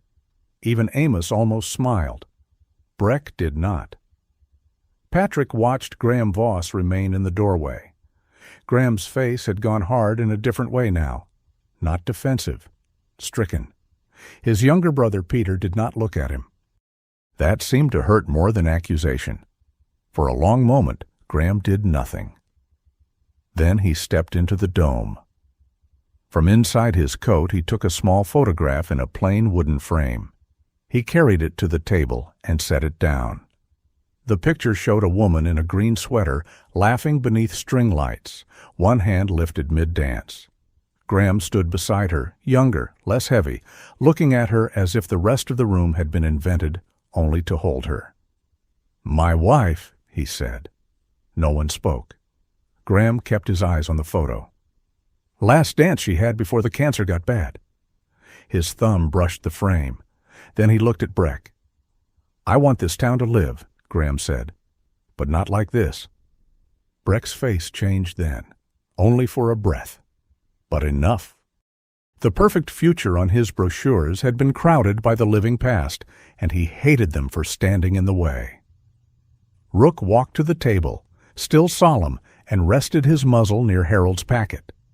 Margot stood beside him. Evelyn held the file number. Mina held the maintenance logs. Laurel held the medical statement. Amos held the authority he had been so slow to use. And around them, one by one, the people of Iron Lake placed down photographs, letters, receipts, programs, and names, not relics. Proof. The dome had not been underused. It had been used by people whose lives did not fit into Breck's projections. Outside, festival music drifted faintly through the falling snow. Inside, the work lights hummed over the piano, the bench, and the old floor where boots had begun to gather in a circle. No one declared victory. Not yet. But the room had changed allegiance. It no longer belonged to the men with forms. It belonged to everyone who had once come in cold and left less alone. Breck buttoned his coat with slow precision. "This is far from over," he said. Patrick looked at him. "No," he answered, "but it's no longer quiet." Breck turned and walked out into the blue snow. For a moment, no one moved. Then Margot touched the piano bench with one gloved hand. "Harold," she whispered, "you stubborn, wonderful man." Rook gave one soft breath through his nose, almost like agreement. And in the old dome, beneath the dim lights and the storm-colored windows, the people who had once stayed silent stood together long enough to hear the building breathe. Northern Lantern hospitality did not disappear after the blue snow night. That would have made a cleaner story, and clean stories were usually dishonest. Nolan Breck did not flee Iron Lake in shame. He did not confess beneath the weight of old photographs. He did not stand in the snow and discover a conscience like a lost mitten. By Monday morning, his attorneys had sent 3 letters, each colder than the last. They called the events at the Dome an emotionally charged disruption. They called the trust documents subject to review. They called the residents' evidence historically interesting but legally incomplete. Patrick Sloane read one of the letters in Mina Ross's office and set it down. Lawyers write like they're paid by the fog. Chens. Mina, sitting at Harold's old desk with a pencil behind one ear, didn't look up from the maintenance logs. They are. Fog with invoice numbers. Outside the office window, Iron Lake Dome sat under a hard morning brightness. Snow covered the parking lot, but people had already begun walking through it, leaving paths where none had been the day before. That was the first thing Patrick noticed. Not the letters, not the threats, the footprints. The building had been quiet for so long that even footsteps felt like rebellion. The town council could not ignore what had happened. Evelyn Tate certified the original trust record from county storage. The heating grant transfers were placed under review. Sheriff Amos Bell sent the disputed inspection report to the county attorney and requested verification of road closures on the date listed. Dr. Laurel Keene submitted her medical statement about Margot's crash. Mina submitted her photographs, logs, and notes. None of it saved the dome outright, but it stopped the sale. For now. At an emergency session held 4 days later, the council chair looked as though he would rather be trapped in an elevator with a brass band than preside over that room. Breck sat in the back, silent, his expression polished smooth. Graham Voss sat 3 rows away from him this time. That mattered. The council's decision was practical, cautious, and very small town. Iron Lake Dome would be placed under temporary management by a community trust committee for 90 days. During that period, residents had to prove 3 things. The building could be made safe for limited winter use, the heating system could operate under inspection, and the community programs could be run transparently. 90 days. Not a victory parade. Not justice with trumpets. A cracked door in a storm. But to people who had been standing outside in the cold, a cracked door was not nothing. When the meeting ended, Margot Elkins closed her eyes and held Harold's scarf in one hand. Evelyn sat very still, as if afraid any movement might break what had just been given. Mina whispered something under her breath that sounded deeply unfit for a public building. Patrick stood near the back wall, his arms folded. Margot turned to him. "You look disappointed." "I was hoping for a simpler war." She smiled faintly. "There are no simple wars involving committees." "Should have remembered that." "You avoided them long enough." Patrick looked toward the window. Snow was falling again, light and bright in the street lamp glow. 90 days, he said. Margot nodded. Long enough to begin. The first morning of work, Patrick arrived at the dome before sunrise with his dented blue-gray toolbox in one hand and a thermos of coffee in the other. He expected Mina to be there, possibly Evelyn if paperwork had developed legs and followed her in. He did not expect the parking lot to be half full. More than 20 adults stood outside the side entrance, bundled in coats, hats, scarves, and the nervous energy of people who had volunteered before understanding what volunteering meant. Some carried brooms, some carried paint cans.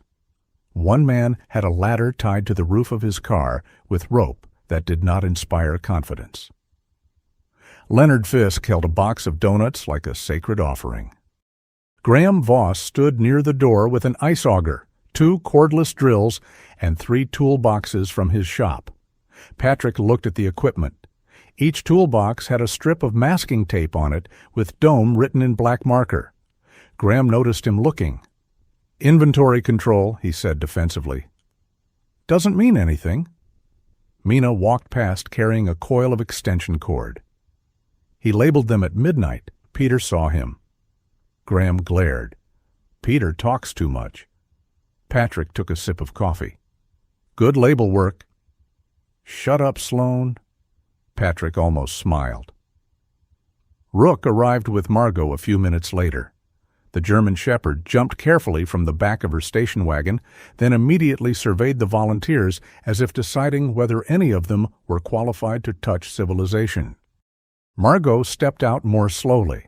She still moved with some stiffness from the crash, but she carried her conductor's baton in her coat pocket, and there was color in her face that had not been there before. She looked at the crowd. "Oh," she said softly. Leonard lifted the donut box. "We brought structural support. Those are maple bars. Morale is a structure." Patrick unlocked the door. For the first time in weeks, people entered Iron Lake Dome not as mourners, not as witnesses, not as trespassers in a disputed property, but as workers. The building received them with cold air, dust, and the long groan of a place asked to wake up before it was ready. Patrick took command without announcing that he had done so. It happened the way winter work often happened, because somebody had to keep ladders from becoming funeral devices. Mina, furnace room. "Already going." "Graham, check the north doors and weather stripping." Graham raised an eyebrow. "You giving me orders?" "You brought drills." "That's not consent." "It is in my religion." Leonard laughed. Graham pretended not to. Patrick pointed toward the benches. "Anyone with bad knees, no ladders. Anyone with good knees, congratulations, you're carrying chairs. Paint stays closed until the dust is down. Nobody touches electrical unless Mina says you can. If she says no, that means no, not explain your uncle once wired a garage." A woman in a purple hat raised a hand. "My uncle did wire a garage." "Then he can haunt it proudly, not here." The first hour was chaos with mittens. Brooms scraped, buckets clanged. Someone spilled coffee near the concession stand and apologized to the floor. Graham discovered that 3 door hinges had nearly rusted through and grumbled as if the hinges had personally betrayed him. Mina disappeared into the furnace room and began speaking to the boiler in short, hostile sentences. Evelyn set up a folding table near the entrance. On it she placed 3 binders, a ledger, a sign-in sheet, and a hand-lettered board that read, "Iron Lake Dome Community Trust." All donations and expenses posted here. Patrick stopped beside the table. Evelyn looked up, glasses low on her nose. Too much? No. I thought if people can see where the money goes, maybe... She paused. Maybe silence has fewer places to hide. Patrick nodded. That was when he realized the 90 days were not only about repairing a building. They were about changing the habits that had allowed the building to be wounded in the first place. By noon, the dome smelled of dust, coffee, old wood, and thawing metal. The furnace coughed twice, groaned once, then pushed a thin breath of warm air through the vents. Everyone froze. Mina emerged from the furnace room with a streak of grease along her cheek and a look of exhausted triumph. It's temporary, she warned. Don't clap. It'll get proud. They clapped anyway. The vent rattled as if offended. Rook, lying near the stage, lifted his head and gave the furnace the same look he had once given the choir's bass section. Margot laughed first. Others followed. The sound rose into the old rafters, not grand, not polished, but alive. Patrick stood near the concession counter, one hand pressed against his lower back as pain moved through him. The ache was sharp that day. Weather was changing. He could feel it in bone and scar. For years, pain had been a private language between his body and the past. Now, for the first time in a long while, it had competition. There were voices around him, work, complaints, bad jokes. Mina yelling that whoever set a paint can on her maintenance log would be buried under the Zamboni, despite the dome no longer owning a working Zamboni. Evelyn asking for receipts with the sternness of a tax angel. Graham pretending not to care while fixing a door better than necessary. Patrick breathed through the pain and kept moving. The days became a campaign, not the kind he had known in uniform. This campaign had casseroles, sign-up sheets, frozen fingers, and a whiteboard Mina used with frightening authority. Amos brought in the fire department for a preliminary safety inspection and looked personally wounded when the chief found 6 issues in the first 10 minutes. Laurel made a list of adults who needed a warm place during severe cold nights. She did it quietly, protecting names where dignity required it. The list was longer than anyone wanted to admit. Graham convinced 2 suppliers to donate weather stripping, then insisted he had only negotiated excess inventory. Nobody argued. Sometimes mercy worked best when allowed to wear a disguise. Evelyn posted every receipt. Margot rebuilt the choir. That was the hardest repair. Not because people refused to sing, but because singing required a kind of bravery different from standing in a meeting. It asked people to breathe together, to be heard, to risk being off-key in front of neighbors who might remember. The first rehearsal inside the dome took place after the furnace had been stabilized for limited use. The air was not warm exactly, but it had stopped biting. Volunteers sat on mismatched chairs near the stage, coats still on, hands wrapped around coffee cups. Margot stood before them with her baton. Rook lay beside the piano bench, guarding it with the satisfied gravity of a dragon who had recovered his hoard. "Begin at the second verse," Margot said. Leonard raised a hand. "Why not the first?" "Because the first verse knows what it did." No one understood that, but everyone obeyed. The singing began badly. The altos charged ahead. The basses entered as if arriving from another county. Someone coughed at the most tender possible moment. Graham, who had been repairing a door and claimed not to be part of the choir, accidentally hummed the correct note and was immediately recruited by Margot with a look. Rook opened one eye.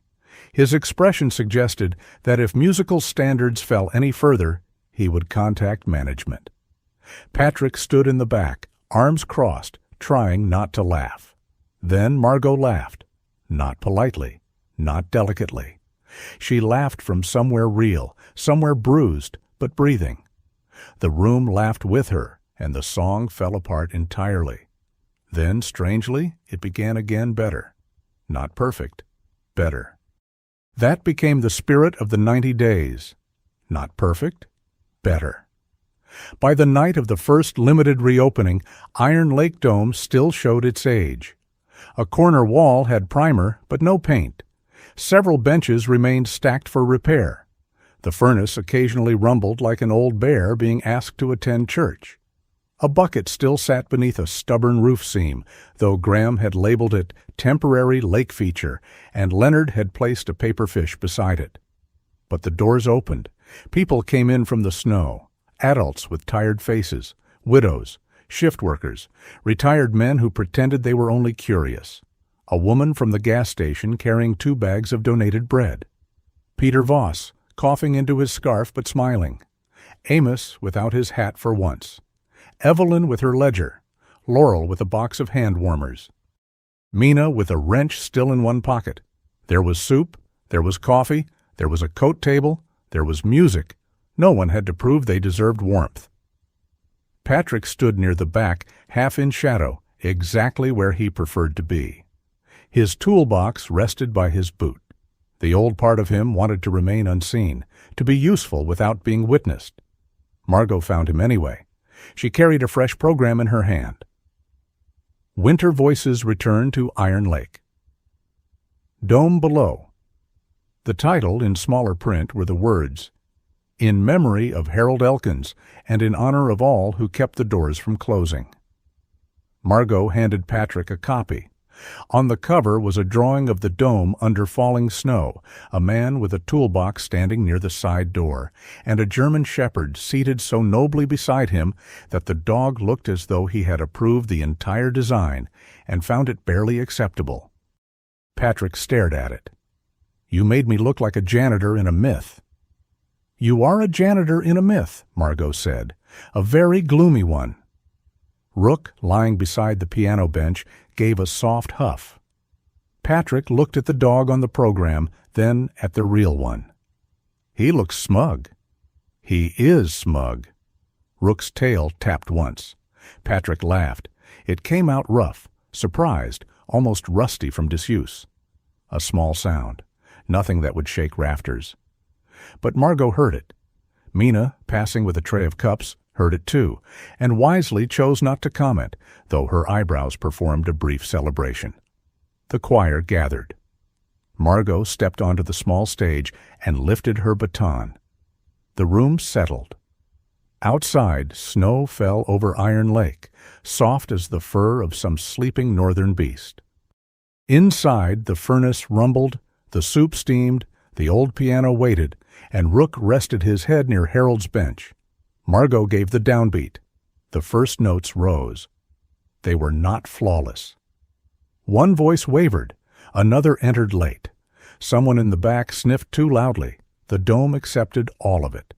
Patrick stood with the program in his hand and felt something in him loosen, not healed exactly, not erased. The past did not vanish because a room grew warm. The names he carried did not depart because strangers sang under old rafters. But grief, he realized, did not always ask to be buried. Sometimes it asked for a place to sit, a place with soup, a place with bad acoustics, a place where a stubborn dog guarded a piano bench and a woman with a bruised face raised her baton as if summoning spring from the bones of winter. Patrick had spent years believing he was only fit to guard what had already been lost. Now, in a battered dome full of imperfect voices, posted receipts, repaired doors, and people who had decided not to be quiet anymore, he understood something simpler. Some things were not dead. They were waiting for someone to stay long enough to fix the heat, open the doors, and remind the cold world outside that there were still people inside. Sometimes the miracle is not a door opening all at once. Sometimes it is one old dog refusing to let a memory be carried away. One tired man choosing to stay. One quiet town remembering that warmth is not only heat from a furnace, but the mercy we make room for together. Maybe today there is someone near you who feels forgotten, or some small good thing that needs your voice before it disappears. May God give us the courage to notice, the humility to repair what we can, and the grace to keep a light on for others. If this story touched your heart, share your thoughts in the comments. Tell us where you're watching from, and consider subscribing for more stories of loyalty, hope, and the quiet ways love keeps winter from winning.